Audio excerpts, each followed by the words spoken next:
Hey, thanks for joining me today. Those of you who are new to my channel, I'm Debbie Cottle. Today I want to talk about 5 key components to effective communication. Why? Because you aren't going to have a healthy relationship if you don't have effective communication. We've all been there with somebody that we love, right? Just absolutely so frustrated that our message isn't getting across, and we can feel so hurt. We can feel discouraged, we can feel depressed, we can feel angry, resentful, all kinds of different words that we could use to describe what it feels like when we feel misunderstood. And when I work with women, when I work with couples, communication is essentially at the top of everything we talk about.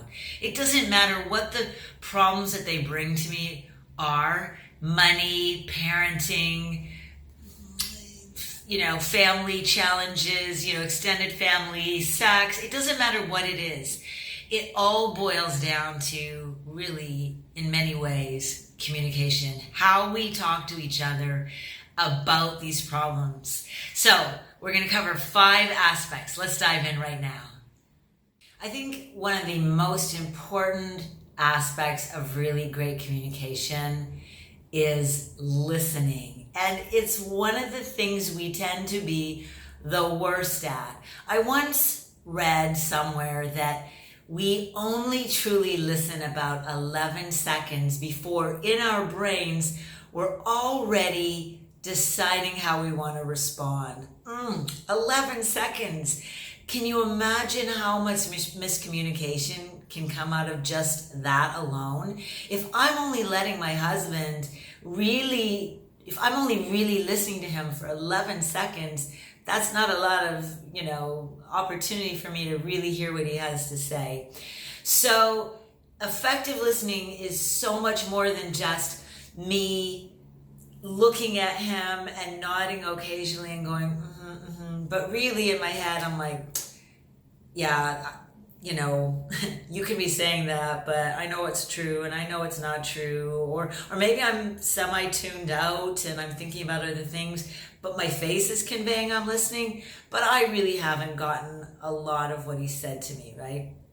Effective listening is about turning that part of our brain off, the part that wants to go, I don't agree with what you're saying, and here's why.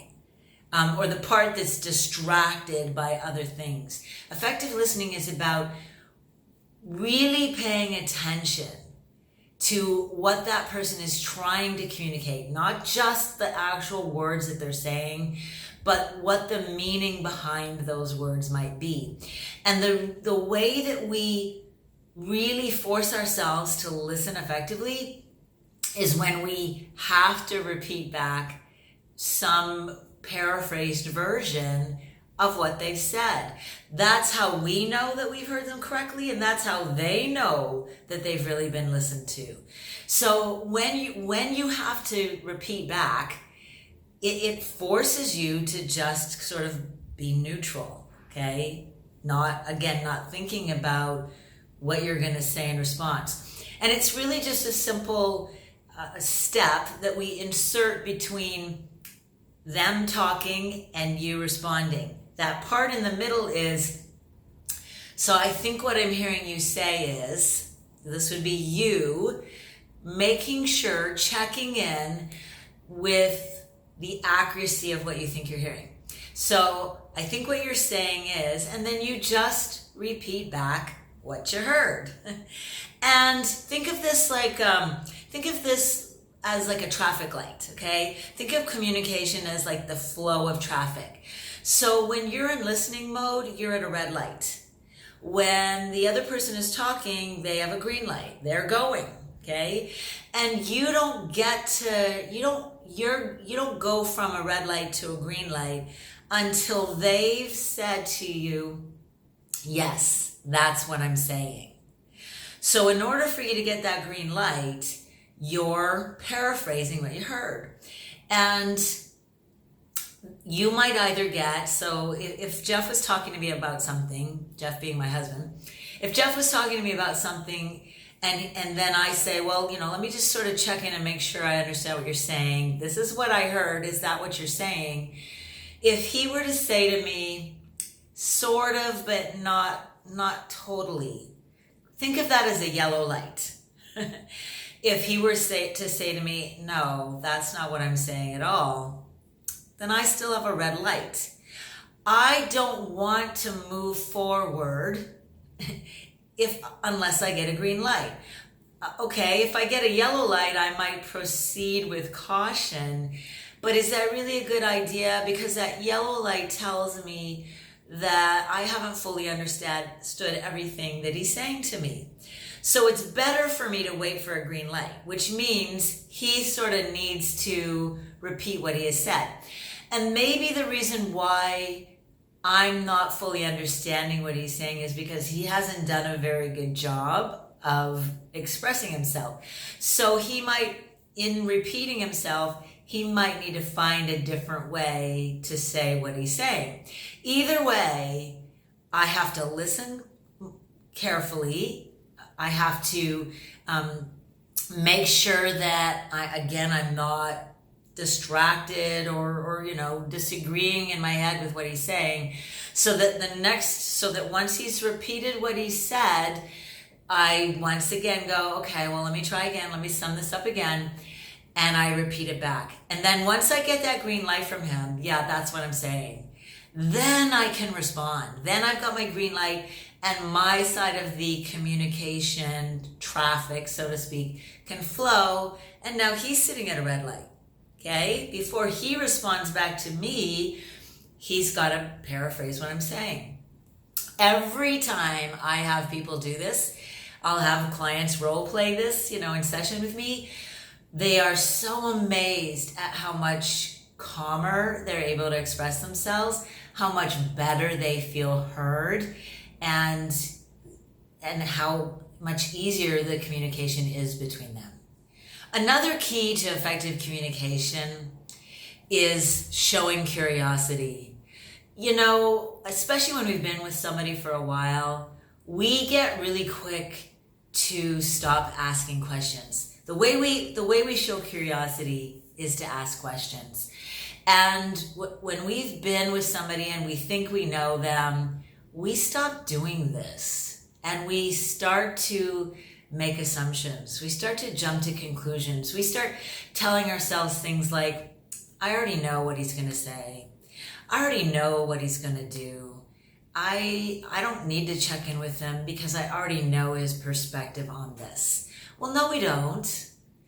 And I know that we do that because of what maybe has happened historically, but it's really, really dangerous when it comes to good communication to do that, because every time we make assumptions, we are inhibiting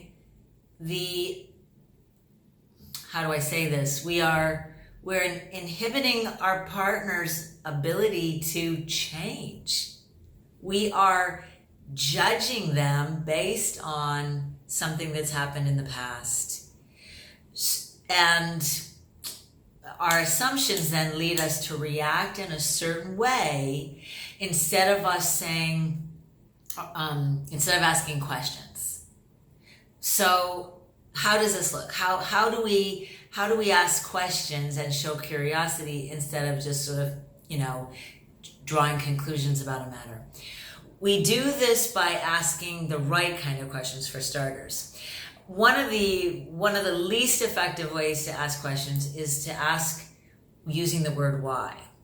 So we might ask a question like, why did you do that? Or why didn't you do that? Or we might also throw in words like, why do you always do this? Or why do you never do that?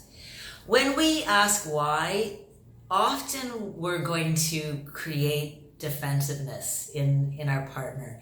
They're going to feel like we're blaming them for something. So a better way to ask questions are to ask questions that draw them out, okay? Get them to explain themselves better. I love questions like how or what, because those kinds of questions get your partner talking.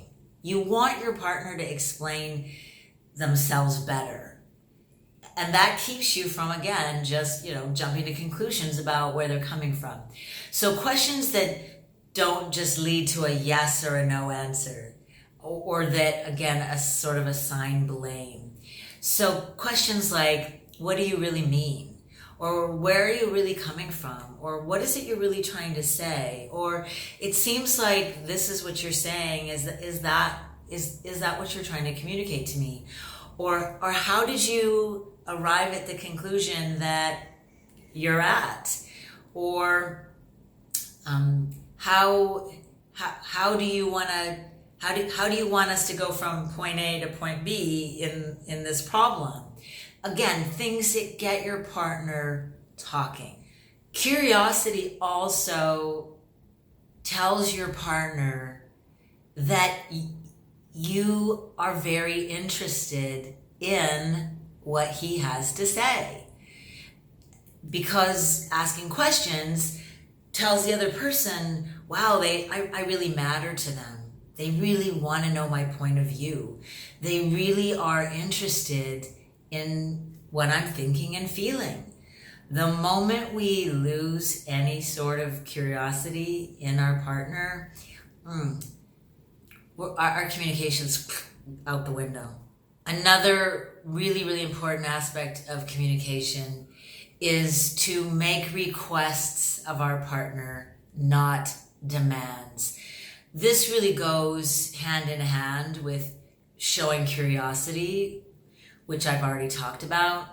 So when you want something different, when you want your partner to hear your perspective, when you want your partner to see something from your point of view, and you insist on something being your way or being done your way, or your point of view being right and theirs being wrong, we've got a serious breakdown in communication. So we want to approach communication from the perspective of, I'm not the only opinion in the room, and my partner's opinion is essential for me, just as mine is for him. So I need to ask for that opinion. I need to ask for my partner's point of view. I need to be willing to hear that point of view. And if there's something that's really important for me in terms of my partner doing something differently, or listening to me in a different way, or hearing what I have to say in a different way, asking for that, not insisting on it, is going to get me more of what I want and need, instead of shutting my partner down and it turning into an argument. How can we request? What are some of the best ways to ask for what you want? I love prefacing things that I want with Jeff with the words, I don't know how you feel about this, but here's where I'm coming from. Or tell me what you think about this, here's what's on my mind. Or I'm really curious about your point of view about this situation. Or you might see this differently. This is how I'm seeing it. Variations on that. Things like that. Because that's going to tell him that I put as much weight into what he is thinking and feeling as I do into what I'm thinking and feeling. Too much of the time when I work with, I'm going to, be a little hard on us as women right now. Too much of the time when I work with women, I find us getting really stuck in my way's best, my point of view is best. That's not to say that I don't see that coming from men too, but that is something that I want you to really stop and think about. Do you tend to think that your point of view is the only point of view? And how's that working for you in your communication with your partner? Let's talk about body language. This is a big topic, and I know you know what I'm saying here. I know that I'm not going to necessarily convey new things to you, but maybe we'll talk about this in a way that just sort of makes you pause and think about what you're doing that can be tweaked. So body language is a number of things, okay? So I want you to think about eye contact. I want you to think about whether or not your body is conveying that you're fully attentive.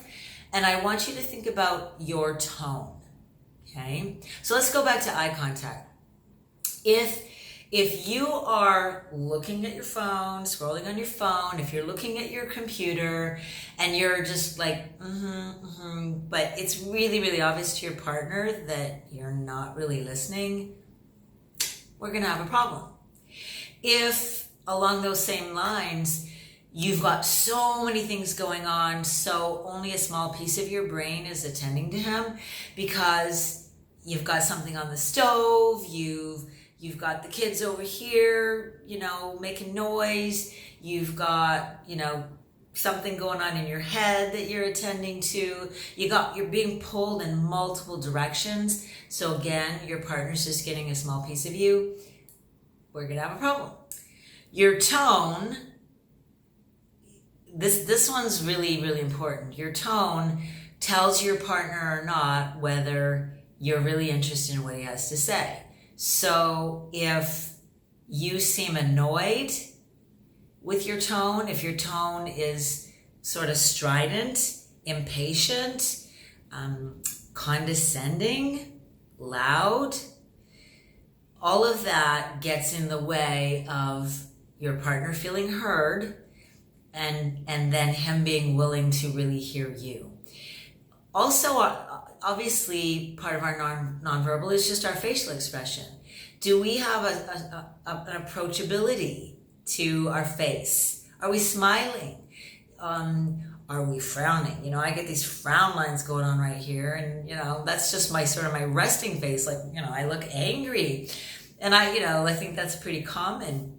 So I probably don't look very approachable when I'm like that. So I'm often very conscious of the fact that when Jeff comes to talk to me about something, that I'm really thinking about my face being, that I'm smiling, that my face is approachable, that I'm taking away anything on there that might be, conveying, why are you talking to me right now? I don't have time for you, and feeling impatient. So think about what your body's doing, your face is doing, your words are conveying, your tone is conveying. The last part of effective communication, at least that I'm going to talk with you about today, is being really mindful. Mindful of what? Well, first of all, mindful of your emotions. We can tend to overreact very quickly. Something that our partner says or does just really escalates our emotions, through the roof. And before we know it, our face has reacted, we're just blurting something out, we're very angry, we're very upset, and now the conversation spirals or rabbit holes over here, and it didn't lead to anything productive. I want you to really pay attention to what kinds of words and situations will trigger heightened emotion for you. Being mindful of yourself, having that awareness of yourself, is really key to being able to not shut down and overreact and stop listening to your partner. We don't want you to stop listening. We want you to keep listening.